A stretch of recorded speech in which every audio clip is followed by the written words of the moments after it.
야구야구 김영준입니다. 2012년 우에하라 트레이드를 통해 텍사스에서 볼티모어로 이적한 크리스 데이비스는 2013년 ADHD 진단을 받고 에더러를 처방받습니다. 그리고 53개의 홈런을 날려 메이저리그 홈런왕이 됩니다. 날아오는 공에 방망이를 가져다 대기만 해도 홈런이 되는 데이비스의 파워에 모두가 경악합니다. 하지만 데이비스는 이듬해 큰 부진에 빠졌고 암페타민 성분이 적발돼 25경기 출장 정지를 받습니다.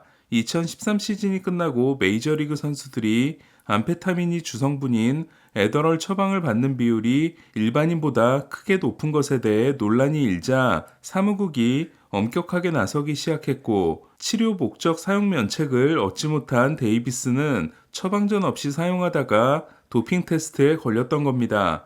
2015년 데이비스는 에더럴보다는 덜 강력하지만 역시 암페타민 계열의 치료제인 바이반스 처방을 획득합니다. 그리고 47개를 날려 다시 홈런왕이 됩니다. 볼티모어는 FA까지 3년이 남은 마차도에 대해 지레 겁을 먹고 대신 데이비스에게 7년 계약을 줍니다. 그리고 데이비스의 몰락이 시작됩니다. 장기 계약을 따낸 데이비스가 건강을 위해 암페타민 계열 치료제를 사용하지 않겠다고 선언한 거였습니다. 공이 지나가고 있는데 다른 곳을 보고 있는 모습이 화제가 되기도 한 데이비스는 2018년 502타석 규정타석을 기준으로 역대 최악의 기록에 해당되는 타율 1할 6푼 8리를 기록했고, 시즌 중반 마차도를 다저스로 보낸 그해 볼티모어는 팀 최악의 기록에 해당되는 115패를 찍습니다. 그리고 2019년 전체 1순위로 애들리 러치맨을 뽑습니다. 결과적으로 데이비스는 1억 6,100만 달러를 받은 계약 기간 동안 승리 기여도 마이너스 2.7을 기록한 역대 최악의 계약으로 남습니다. 데이비스의 7년 계약은 드디어 지난해 끝났지만 볼티모어는 올해부터 2032년까지 10년 동안 매년 350만 달러, 다시 2033년부터 2037년까지 5년 동안 매년 140만 달러를 주기로 해 앞으로 15년 동안 4,200만 달러를 더 지불해야 합니다. 하지만 이런저런 이유 외에도 데이비스의 몰락을 불러온 요인이 하나 더 있었습니다. 바로 수비 시프트였습니다. 2015년 데이비스는 시프트가 걸린 타석이 전체 타석의 75%였지만 2018년에는 92%로 증가합니다. 그리고 그 사이 상대팀의 시프트는 더욱 정교해집니다. 2017년 데이비스는 완벽한 스윙을 했는데 타구가 이익수 자리에 있던 오도어에게 잡히자 이건 야구가 아니야 라고 소리칩니다. 처음에는 데이비스처럼 철저하게 당겨치는 좌타자들을 강타한 시프트는 그 다음에는 당겨치는 우타자들에게도 마수의 손길을 뻗습니다. 이에 이루수가 2루 베이스를 넘어가는 시프트가 푸울스의 몰락을 부채질합니다. 2015년 메이저리그는 전체 타석의 10%에서 시프트가 가동됐지만 지난해 메이저리그는 전체 타석의 34%에서 시프트 수비가 실행됩니다. 그리고 리그 평균 타율이 2015년 2할 5푼 4리에서 지난해 2할 4푼 3리로 1푼 1리가 떨어지게 됩니다. 강한 타구를 만들어도 땅볼이나 낮은 라이너가 되면 쉬프트를 빠져나가지 못하자 타자들은 공을 퍼올리는데 사활을 걸었고, 이는 무더기 삼진과 함께 큰 걸 맞지 않으려는 투수들의 볼넷 허용으로 이어집니다. 이것이 메이저리그 사무국이 쉬프트 규제를 할 수밖에 없게 된 이유입니다. 이제는 내야수가 외야 잔디를 밟거나 베이스 반대편으로 넘어가는 게 금지된 걸 가장 반기는 선수 중 한 명인 조이 갈로는 젊은 팬들이 보고 싶어 하는 건 공격이다. 그들을 끌어들이려면 그들이 원하는 걸 보여줘야 한다.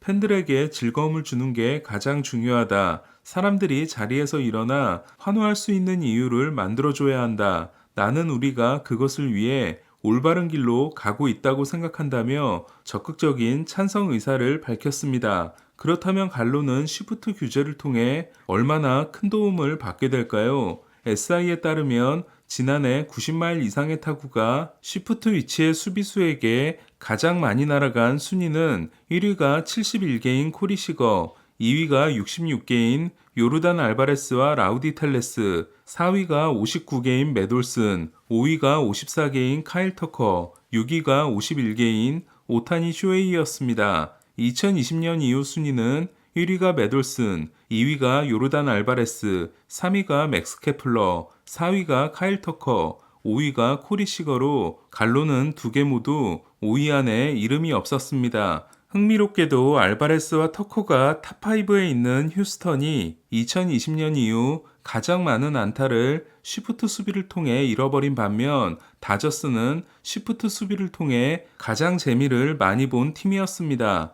그렇다면 이번 쉬프트 규제는 휴스턴에게는 도움이 되고 다저스에게는 해가 될 가능성이 있습니다. 저는 얼마 전 영상에서 지난해 내야 수비 쉬프트의 도움을 가장 많이 받은 투수 2명이 다저스의 곤솔린과 커쇼라는 걸 소개해드린 적이 있습니다. 다시 갈로의 이야기로 돌아가서 2020년 이후 갈로가 쉬프트를 통해 잃어버린 안타는 리그 상위권에 속하지도 않으며 갈로의 근본적인 문제는 좋은 타구를 만들지 못하고 있다는 겁니다. 2019년 갈로는 타구 속도가 94.8마일로 메이저리그 2위였고 타구에서 차지하는 배럴 타구의 비율은 26.4%로 메이저리그 1위였지만 지난해 갈로의 타구 속도는 평균 89.6마일로 121위였습니다. 이에 미네소타와 1년 1,100만 달러에 계약한 갈로는 쉬프트 문제가 아니라 다시 공을 쪼갤 듯한 스윙을 하던 시절로 돌아갈 수 있어야 합니다. 그리고 쉬프트 규제의 수혜자는 알바레스와 터커뿐 아니라 브래그먼도 꽤 많은 안타를 잃었던 휴스턴과 지난해 타율이 2할 4푼 5리였지만 타구의 질을 반영한 타율은 2할 8푼 3리로 3푼 8리의 차이가 규정 타석 타자 중에서는 카를로스 산타나 다음으로 컸던 시거가 가장 큰 수혜자가 될 수 있습니다. 이에 28세 시즌부터 시작한 10년 3억 2,500만 달러 계약이 상대적으로 안전해 보이게 된 시거는 151경기에 출전해 33개의 홈런을 날리고 OAA 4를 기록한 지난 시즌의 성적이 올해는 더 좋아질 수 있습니다. 참고로 지난해 기대 타율보다 실제 타율이 낮았던 순위는 1위가 카를로스 산타나, 2위가 코리 시거, 3위가 라우디 텔레스, 4위가 마르셀 오스나와 제시 윙커였고 반대로 기대 타율보다 높았던 순위는 1위가 폴 골드슈미트, 2위가 젠더 보가츠, 3위가 제프 맥닐, 4위가 안드레스 히메네스, 5위가 매니 마차도였습니다. 그리고 오타니는 실제 타율보다 5리가 낮았고 김하성은 1, 2가 높았습니다. 쉬프트 규제는 기대하고 있는 것만큼 효과가 나타나게 될까요? 마이너리그에서 쉬프트 규제의 결과는 리그 타율 1위 상승이었습니다. 최근 양손 투수가 다시 화제가 되고 있는데요. 퀴라소 출신으로 지난해 미러키의 18라운드 지명을 거절하고 미시시피 주립대에 진학한 주안젤로 사인자가 어제 있었던 대학리그 첫 등판에서 4이닝 7K 1피안타를 기록하면서 오른손으로 97마일, 왼손으로 92마일을 던졌기 때문입니다. 원래 왼손잡이였지만 오른손으로도 던지기 시작한 사인자는 양손 투수의 원조이긴 하지만 이른바 똥볼을 던졌던 팻 밴디트와 달리 구위가 수준급이라는 게 차이입니다. 한쪽으로만 공을 던지는 투수들은 몸의 밸런스를 위해 반대쪽 팔로 던지는 훈련도 하는데요. 특히 다르비슈는 왼손으로도 오른손으로 던질 수 있는 모든 구종을 던질 수 있다고 합니다. 이에 본인이 마음만 먹으면 우한으로 은퇴하고 나서 기교파 자완이 될 수도 있지 않을까 합니다. 필라델피아 캠프에서 화제인 선수는 메이저리그 투수 유망주 1위인 앤드류 페인터입니다. 아직 만 20세도 되지 않은 페인터는 2021년 13순위로 뽑혔고 지난해 싱글A와 더블A에서 22번에 등판을 했는데 곧바로 메이저리그에 올라와도 손색이 없다는 이야기를 듣고 있습니다. 전체 5위이자 투수 1위를 준 파이프라인 또한 패스트볼 70, 제구 65, 슬라이더 60, 체인지업 55에 대단히 높은 점수를 줬기 때문에 데뷔 준비는 끝났다는 평가입니다. 또 한 명 화제가 되고 있는 선수는 한국계 투수인 노아송입니다. 193cm의 장신 우완인 노아송은 에드먼의 어머니가 5살 때 이민 온 것처럼 아버지가 5살 때 미국으로 왔고 LA 카운티의 보안관 치프가 됩니다. 고등학교 때 98마일을 던져 큰 주목을 받은 노아송은 1라운드급 선수로 여겨졌지만 해군 사관학교에 진학했고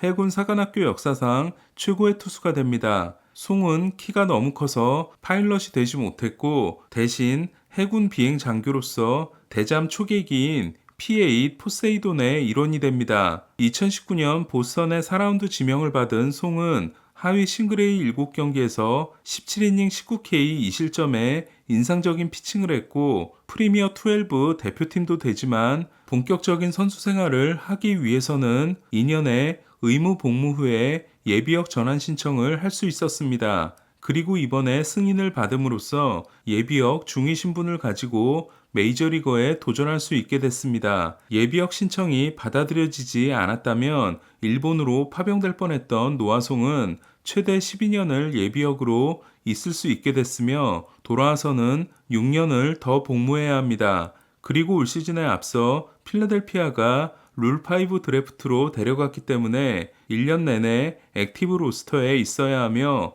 개막 로스터에 들지 못하면 보스턴이 다시 데려가 마이너리그로 내려보낼 수 있습니다. 이에 회사 졸업 후 3년 동안 캐치볼만 했던 노아송이 싱싱한 어깨를 가지고 돌풍을 일으킬지 주목됩니다. 오늘 소식은 여기까지입니다. 야구야구 김영준이었습니다.